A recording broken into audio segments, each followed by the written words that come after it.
I am Vanessa McCarthy, Managing Director of Education Compliance Validators and founder of Prickleader Suite. So today I'm going to be talking about validation and what usually goes wrong.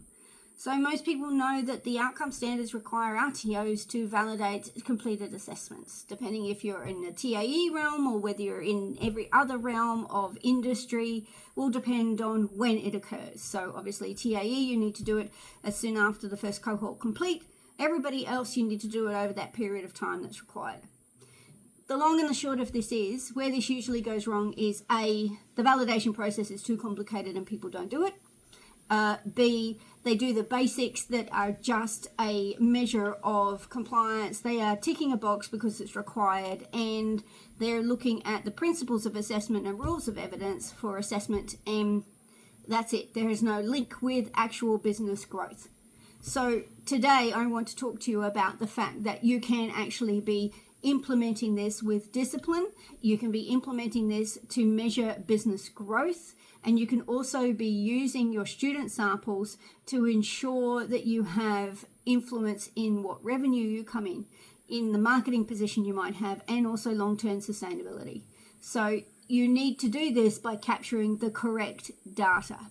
You need to highlight first and foremost what the expectation is. So what I mean by that is how many samples you're going to do over a particular period of time, how much resource you're going to put into doing this, what is the expected outcome, is 90% of assessments correct regarding the completion of an assessor marking it correctly, that there is only one attempt from every student. What are your expectations? Understand, for example, if you have assessment tools that fail to give clear instructions, that they are not identifying the fact that the attempts are regular, because attempting assessments by students is rework for assessors. They have to mark it once, provide feedback, and engage with the student. They mark it again a second attempt. How many attempts are you expecting students to be completing, and why?